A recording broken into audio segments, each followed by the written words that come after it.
In a twisted tale of desire and revenge, Akira, an orphan raised by his cruel aunt and uncle, found himself on the brink of despair. Years of abuse, from withheld meals to constant beatings, had chipped away at his spirit, leading him to a rooftop with the intent to end it all. But fate, it seemed, had other plans. A breathtaking angel intervened, saving him from his fall. This wasn't just any rescue, though. Akira, chosen by the gods for his suffering, was presented with a chance to become something more. The angel bestowed upon him a pair of magnificent wings, mirroring her own, and a curious arrow, one imbued with the power to ignite uncontrollable love in its target. Soaring through the air for the first time, Akira reveled in the freedom, a stark contrast to his earthly shackles. But the angel's next words shattered his newfound peace. His parents, he learned, hadn't perished in an accident. They were victims of a cold-blooded plot orchestrated by his supposed guardians. His aunt and uncle, driven by greed, had rigged the car, eliminating his parents and adopting him solely to claim a hefty insurance payout. Fueled by righteous fury, Akira returned to his tormentors. With a swift motion, he unleashed the Cupid's arrow upon his aunt. The effect was instantaneous. Her demeanor shifted, replaced by a seductive allure as she fixated on him. But love wasn't what Akira craved. He shoved her aside, demanding the truth, why they had taken his parents from him.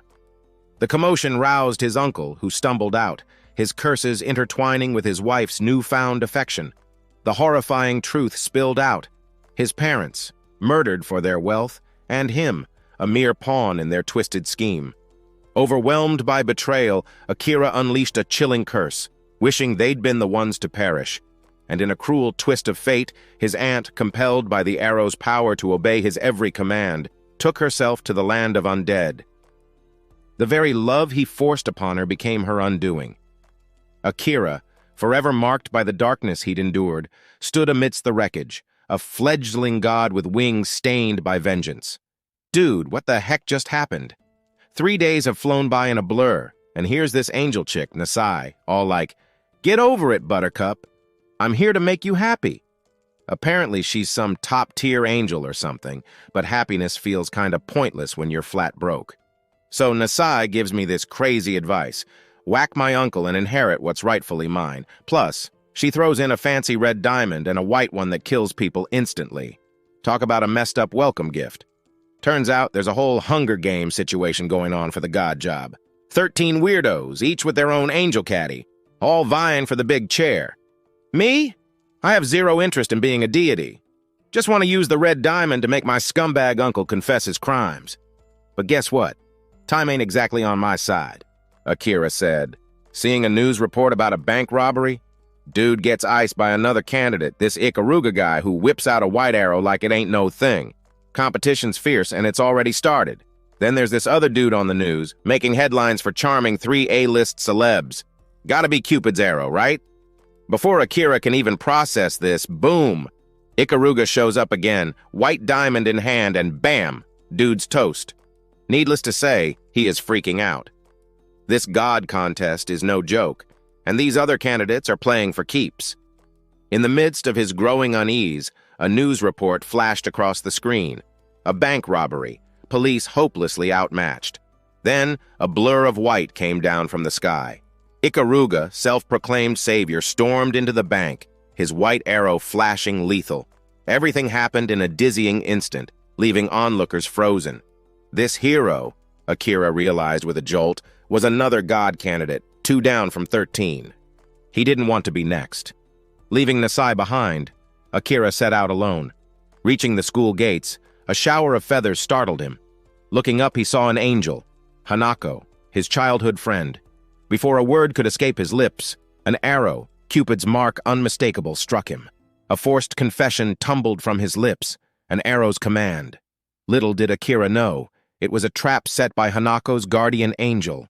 Though no malice was intended, the angel was unaware of Akira's secret love, a silent flame burning for 5 years. With the arrow's magic, Akira finally touched Hanako, forging an unsteady alliance.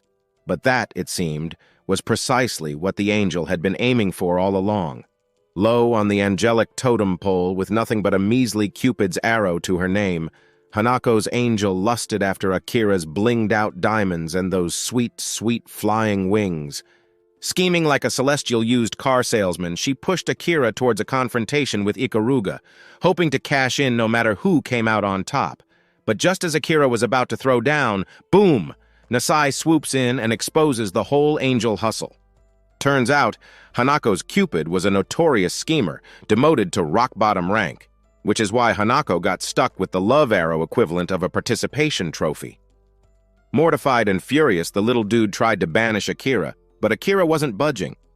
Nasai, ever the voice of reason, explains that Akira's love for Hanako is the real deal, Cupid's arrow or not. To put those feelings to the ultimate test, the angel dude binds Akira with some celestial duct tape for 33 days, the exact lifespan of that love arrow. After that, it's truth time. But Hanako, unable to stomach seeing her beloved trussed up like a celestial turkey, breaks the spell herself. And guess what? As Nasai predicted, Akira's love for Hanako is stronger than ever. Meanwhile, on a completely unrelated note, wink wink, a TV broadcast reveals Ikaruga using a football match to lure out more candidates. Seems like Akira and Hanako have a new investigation on their hands, and this time they're going in angel-less to keep their identities under wraps. As promised, the shimmering portal flickered open, revealing Ikaruga. But something was off. Two figures clad in identical gleaming armor flanked him. Before Ikaruga could even speak, the knight in blue unleashed a Cupid's arrow, a shot that should have nailed the villain dead. Instead, the arrow clattered harmlessly to the ground. It seemed Ikaruga was already under the influence of another red diamond. Those things couldn't stack, useless for a whole 33 days after the first use. Suddenly, a flicker on the giant screen behind them, the real Ikaruga. Laughter echoed as the armored figures charged, clearly trying to draw a reaction. But just as the fight was about to erupt, a tiny figure darted between them. A little girl. Before anyone could react, Ikaruga snatched her up, a cruel smirk twisting his lips. A Cupid's arrow materialized in his hand, aimed not at the armored warriors, but at the terrified child. A sickeningly playful taunt escaped his lips as he unleashed the arrow. Across the battlefield, Akira's blood ran cold. He lunged forward, rescue his only thought. But a hand clamped down on his shoulder. Nasai, his ever-calm advisor, met his gaze, a single word cutting through the chaos. "Wait."